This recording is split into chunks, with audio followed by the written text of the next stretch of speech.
우리가 투자 현금으로 구한다라고 하는 것은 아까도 잠깐 얘기했지만, 자, 오늘 투자 시작한다면 투자 시작하는 오늘부터 시작해서 투자 끝날 때까지 자, 각 시점별 현금 흐름들을 하나하나 구한다는 뜻이에요.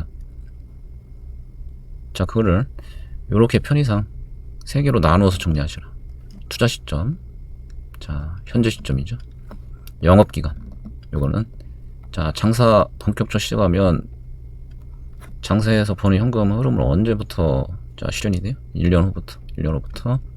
자, 투자 끝나기 직전 연도까지.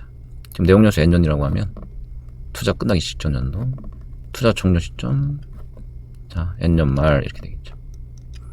그래서 투자 시점, 영업기간, 종료 시점 이렇게 나누어서 정리하셔라. 그 이유는 요 중에 어느 시점에 속하냐에 따라서 고려해야 될 현금 흐름 항목들의 차이가 있기 때문이에요.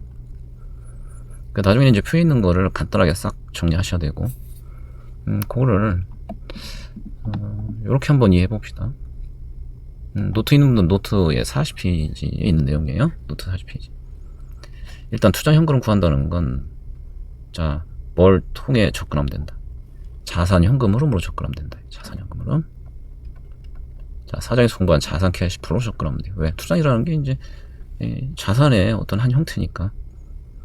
그럼 자산 쪽에서 현금 구성 요소 4가지 있었죠.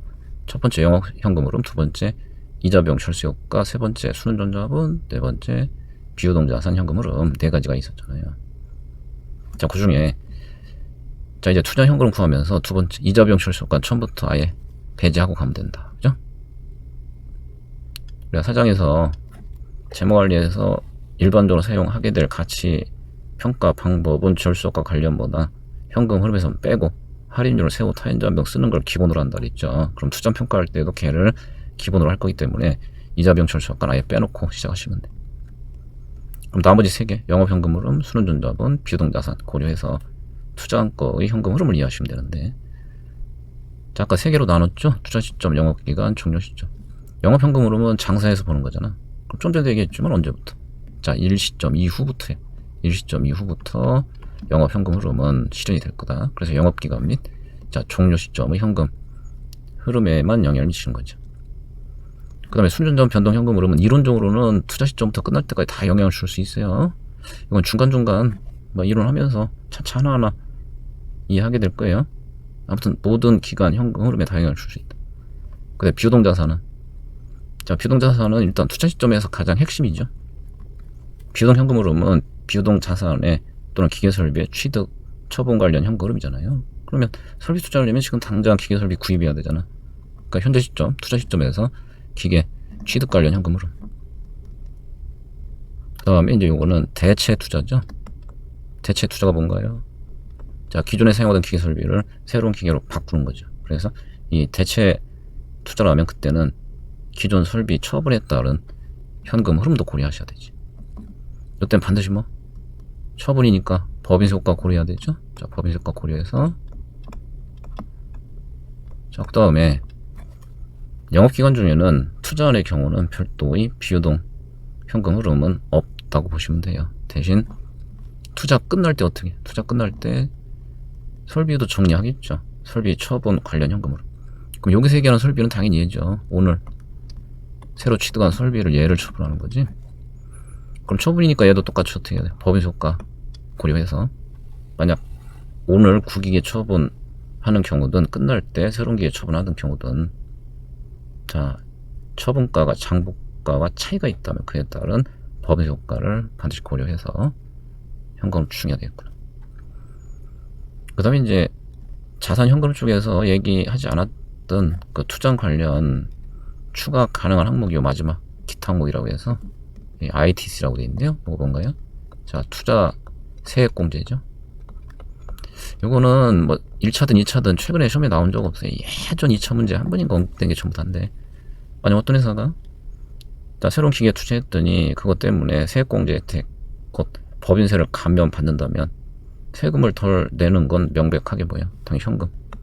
자, 유입의 효과가 있는 거죠. 그래서 별다른 얘기 없으면 뭐 세액공제 혜택을 받을 수 있다고 하면 그에 따른 자, 세액, 덜 내는 세액을 투자 시점의 현금 유입으로 이렇게 처리하시면 돼요. 그럼 이거를 이제 시점별로 빠르게 확인하고 이제 교재를 볼까요? 그럼 투자 시점에서 고려해야 될 게 총 4가지네. 첫 번째, 새로운 기계 취득. 두 번째, 혹시 대체라면 구기계 처분. 그 다음 세 번째, 순전자본. 네 번째, 세액공제. 영업기간 2개네요. 영업현금흐름, 순전자본. 종료 시점, 영업현금흐름, 순전자본. 그 다음에 자, 새로운 기계 설비의 처분. 곧 끝날 때 이 잔존 가치 회수가 이루어진다는 뜻이에요. 됐나요? 아니면 그거하고 여러분들이 지금 책 53페이지의 표 아래에 있는 표 빠르게 매칭을 시켜보세요. 빨리. 표의 첫 번째, 새로운 기계 취득. 두 번째, 구기계 처분. 세 번째, 순전자본. 네 번째, 세액공제죠. 영업기간, 영업현금흐름, 운전자본. 끝날 때 영업현금흐름, 잔존가치 회수, 운전자본 해서 이렇게 돼 있잖아요. 자, 그럼 이제 표를 가지고 이제 정리 마무리를 할게요. 자, 투자 시점 4가지가 있다. 기계 취득 관련 현금흐름. 그 다음에 아까 22년 기출문제 통해 확인했던 거죠. 당연히 부대경비 발생한다면 부대경비 포함해서 유출로 처리해라. 두 번째, 구기계 처분 현금흐름. 아까 뭐라 그랬어요? 법인세 효과를 반드시 고려해서 자, 현금흐름 추정해라. 세 번째, 운전자본. 그럼 현실적으로 투자 시점의 운전자본이라는 건 뭐다? 기계 설비 또는 공장을 구축하고 나면 생산을 시작해야 되잖아요. 생산 시작하려면 기계 설비만 구축해 놓으면 알아서 막 걔가 물건을 만드는 거 아니잖아요. 저 원재료 사다가 투입을 시켜야 되죠. 그럼 원재료 사오면 재고자산, 결국 유동자산 새로 생겨나. 자, 그걸 염두하시면 돼요. 그래서 설비 투자하다 보면 자연스럽게 순전자본에 대한 투자가 수반될 수밖에 없다라는 거예요. 그래서 문제에서는 그냥 주어질 거야. 설비 투자와 함께 운전자본 얼마 투자해야 된다 또는 필요하다라고 하면 그거 어떻게 하면 돼? 필요한 현재 시점에서 유출로 처리하면 되는 거죠. 그 다음에 1차에서는 가장 흔한 케이스가 요거야. 그럼 오늘 운전자본 투자해놨다가 사업 끝날 때 어떻게 한다? 회수한다. 끝나면서 어떻게? 현금 유입으로 처리하는 케이스 가장 기본이죠. 그 다음에 네 번째, 세액공제 주어지면 유입 처리해라. 영업기간, 영업현금으로. 공식은 사장에서 공부한 거 똑같아요. 다음 투자 쪽에서는 되게 요걸 쓸 거라 그랬죠. 얘를 대부분 이용할 거다. 자, 지금까지 1차 문제에서 영업기간 중에 순전자본 고려해야 될 문제가 나온 적은 없어요. 2차에서는 이제 나온 적 있지만 원리는 똑같아. 그럼 오늘 순전자본 얼마 투자해놨는데, 자, 이제 영업활동이 활성화되면 그럼 미래에 각 시점별 운전자본이 추가로 더 필요할 수 있잖아요. 그래서 이제 운전자본액이 증가한다면, 더 필요해진다면 그만큼 유출, 또 사업이 좀 위축이 되어서 운전자본이 자, 줄어든다면 감소할 수도 있다. 그러면 유입이죠. 그래서 기본 원리는 똑같아요. 자, 운전자본 연도별 변화가 있는 경우는 각 시점별 증가액, 유출, 감소액, 유입 처리하면 되죠. 그 다음에 종료 시점. 자, 영업현금으로 기본이고, 그 다음에 아까 2가지죠. 잔존가치, 운전자본 회수. 운전자본은 방금 따로 말씀드린 거. 오늘 유출 처리했다가 끝날 때 회수된다고 하면 유입 처리해라.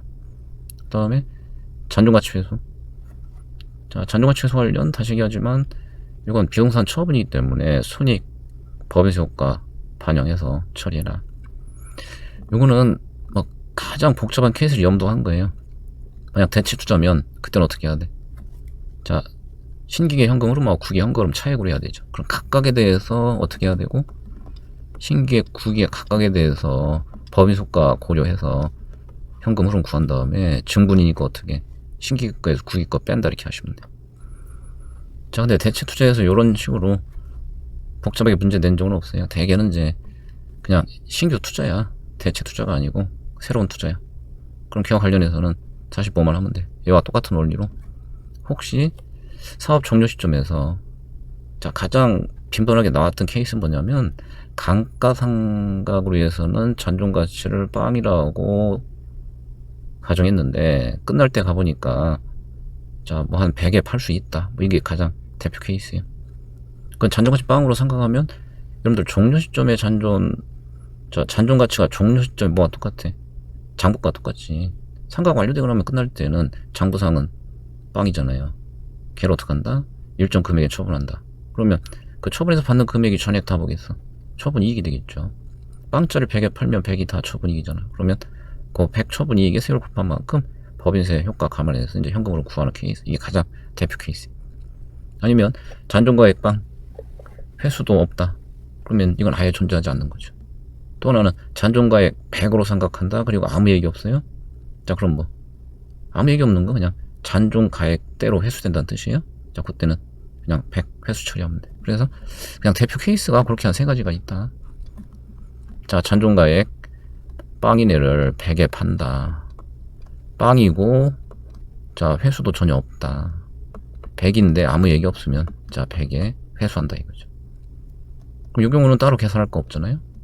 요 경우만 어떻게 하면 된다. 요 경우만, 자, 이제 요 100 처분 이익에 대한 법인세효과 고려해서 잔존가치 회수 현금 흐름을 구하시면 되는 거죠. 그럼 이제 요 세 개 시점 나누어서 각각 고려해야 될 항목들을 확인하시고, 그러면 자, 이제 실전에서는 어떻게 되는 거냐. 그럼 이 많은 항목 중에 자, 절대 문제에서 빠질 수 없는 항목은 사실 딱 두 개야. 뭘까요? 이거죠? 기계 사서 사업하는 거잖아. 또 뭘까요? 얘야. 이건 절대 빠질 수가 없죠. 그래서 실제 문제 중에 딱 요 두 개만 있는 문제도 있어요. 오늘 기계 구입비, 그 다음에 장사에서 버는 영업 현금으로. 얘만 있는 문제도 있어요. 자, 거기에다가 되게 가장 전형적 문제들이야. 자, 전형적 문제들은 운전자 번호 기본으로 되게 등장해요. 왜냐면 아까도 얘기했지만 현실적으로 기계 설비 사면 그에 따라 생산을 해서 운전자번 투자는 당연히 필요한 거기 때문에, 그럼 운전자번 회수도 당연히 이루어지겠죠. 그래서 현지점 기계 구입비, 그 다음에 오늘 운전자분 얼마 투자, 그리고 이제 영업해서 버는 현금으로. 근데 잔존가치는 아까 다양한 케이스 제가 말씀드렸잖아요. 그래서 잔존가치도 문제에서 웬만하면 등장하죠. 잔존가치 회수. 케이스는 이렇게 몇 가지 케이스가 있다. 거기에 맞게 대응하시면 돼요. 그래서 요 정도 항목으로 이제 투자 현금을 추정하도록 문제 구성되는 게 가장 보편적이다라고 보시면 되고, 그 다음에 영업 현금으로 관련해서 맨 밑에 증분으로 영업 현금으로 추정해야 되는 상황이면 영업이익 또는 감가상각비 또는 매출, 영업이익, 감가상각비, 공식은 똑같은데 요 영업 현금에 영향을 미치는 요런 값들이죠. 요런 값들을 자, 증분 금액으로 구해다가 이제 적용하시면 돼요.